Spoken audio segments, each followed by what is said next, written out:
Good morning, students. We are studying chapter 2, quadratic equations. In that, practice set 2.1. Question 1. Solve the following quadratic equations by factorization method. Students, in the last video, we have studied up to the fourth sum. Now, this is the fifth sum. 2x square minus 2x plus 1 upon 2 is equal to 0. So, what is the very first step to find the value of AC? What is A? A is the coefficient of x square, that is 2, and C is 1 upon 2 with its sign plus. Okay. After multiplication of AC, means to multiply 1 upon 2, we get 1. 2 ones are 2. Okay. So 1. Now find the factors of 1 such that their multiplication is plus 1. but their addition should be minus 2. Okay, middle term जी आहे त्याचा coefficient जो आहे x चा -2 आलं पाहिजे यांची addition. So we get the numbers -1 and -1. After multiplication it will be +1, but after addition it will be -2. Okay, now in place of the middle term I am going to write these two numbers. Okay, means we have to split the middle term in this way. Okay, so first term as it is, last term as it is, and middle term in place of -2x we have to put -1x -1x. Okay, so we get 4 terms. Now out of these 4 terms, from the first 2 terms, what can be taken common, that we have to think. So here we can see that x can be taken common. So in bracket 2x minus 1 left behind. Then next 2 terms. Okay, from the next 2 terms we have to take common something. आता इथे आपल्याला काय common घ्यायचं थोडंसं difficult वाटणार आहे स्टुडंट्सला, म्हणूनच हा सम मी चूज केलेला आहे तुम्हाला सॉल्व करून देण्यासाठी. आता पहा इथे 1x आहे. 1 कॅन बी रिटर्न ॲज, इथे तुम्ही पाहाल 1ला आपण कसं लिहू शकतो, 2 मल्टिप्लाय 1 अपॉन 2. मग इथे सेम तेच केलेलं आहे. आता इथे 1 मधून काय कॉमन घेतलं, हे हाफ कॉमन घेतलं, म्हणजे ब्रॅकेटमध्ये काय राहणार आहे शिल्लक 2 आणि त्याच्यासोबत हे x असणारच आहे. ओके, जो व्हेरिएबल आहे तो. Okay, so out of these 2 terms we have taken half common from 1x. Okay, म्हणजे 1 मधून आपण हाफ कॉमन घेतलं, काय राहील ब्रॅकेटमध्ये 2. Okay, with x. आता पुढे काय आहे, +1 अपॉन 2. ओके, तर आता इथे प्लस म्हणजे काय, मायनस मायनस प्लस असतं, त्यापैकी एक -1 upon 2 we have taken outside. So in bracket what is remaining. आता पहा ना, हाफ जर आपण आउटसाइडला घेतलं आणि मायनस साईन म्हणजे मायनस मायनस प्लस असतं. If I take minus outside, so in bracket minus left. Minus minus will be plus. After we opening the bracket we get plus. So here I am writing, means I have already written 1.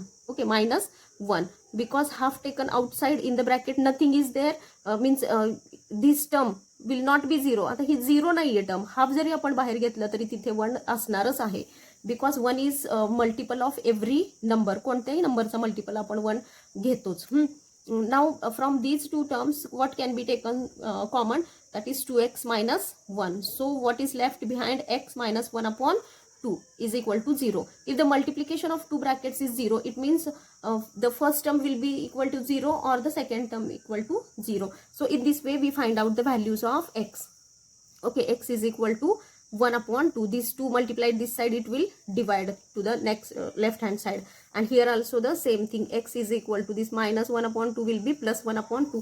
Therefore 1 upon 2 comma 1 upon 2 are the roots of the given quadratic equations. Okay, similarly I choose the 8th question. Okay, sorry, 8th sum of this question to solve, because here is given one of the irrational term. इथे तुम्ही irrational term पाहताय, route मध्ये जर असेल तर थोडंसं काही स्टुडंट्सला डिफिकल्ट वाटतं. Okay, so here I solved this question, this sum. 3x square minus 2 root 6x plus 2 is equal to 0. So first thing is to find AC. AC is coefficient of x square 3, and C is 2. 3 to 6. आता पहा हे 6 चा जो factors आहेत ते आपण कसे लिहू शकतो, -√6 -√6. 6 स्क्वेअर रूट थोडक्यात काय येतं, तर रूटमध्ये 36. मग 36 म्हणजे काय, √6 multiply √6. Okay, and if we take minus minus sign, it will be after multiplication it will +6. Okay, म्हणजे -√6 मल्टिप्लाय -√6 म्हणजेच काय येणार, प्लस √36. √36 म्हणजेच 6. Okay, so these are the 2 split up terms of the middle term. आता इथे पहा -√6x -√6x म्हणजे 1√6x -1√6x. म्हणजे 1 + 1 will be 2 here. Okay, so 2√6च्या ठिकाणी आपण हे these two values we put up. So first term and last term as it is, and in place of the middle term we put minus root 6x minus root 6x. Okay, and after that the next thing, आता पुढे पहा, next जी step आहे 3x² आहे, तसंच आपण put up केलं minus. Okay, आता हे √6 can be written as √3 × 2. 3 to the 6, and here also √6 can be written as 3 × 2 means 3 to the 6x. Okay, then other things are as it is. Okay, in the next step 3x² as it is. आता पहा, हे जे आहे ना रूटमध्ये 3 × 2 हे आपण काय केलं, स्प्लिट केलं इथे. √3 × x. ओके, अँड हिअर √2 थोडंसं इथे स्प्लिट केलं, पण आपण हे ब्रॅकेटमध्येच ठेवलं कारण आपल्या कन्व्हिनियन्ससाठी, कारण या 2 टर्म्समधून काहीतरी आपण कॉमन घ्यायचं विचार करणार आहोत. Okay, and similarly here also we split this, the first means out of these 2 terms this term get split up. Okay, √3x and multiply √2. Okay, and plus 2 as it is. Now from these 2 terms we can take √3x common. आता हे √3 म्हणजे कसं आहे, तर 3 म्हणजे काय, √3 म्हणजेच थोडक्यात काय आपण म्हणूया की √9. √9 म्हणजे आपण किती घेतो, 3 घेतो. मग √9 म्हणजे काय, तर √3 × √3. जर आपण ह्या 3 मधलं एक √3 कॉमन घेतलं तर ब्रॅकेटमध्ये √3 remains behind. Okay, so if we take √3x common from these 2 terms in the bracket, what is remaining, ह्या 3 पैकी 3 म्हणजेच √3 म्हणजेच 3 म्हणजेच काय आहे, तर √3 × √3. त्यापैकी जर आपण एक √3x जर कॉमन घेतलं तर काय राहील, एक √3x कॉमन राहणार, ब्रॅकेटमध्ये येणारच आहे. Okay, and minus √2.